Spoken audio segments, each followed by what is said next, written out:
Today I'm showing how to change screen recorder sound settings into OPPO Reno 10x Zoom. First of all, open your settings, then scroll down and find Convenience Tools option. Here we got screen recording, and first block in this option we got sound option. Record system sound, this position is turned on, and record microphone sound. So, for example, if turn on, click OK, or maybe record system sound turn off.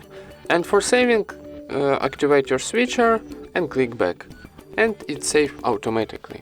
And that's it. Thank you for watching, leave thumbs ups and subscribe to our channel.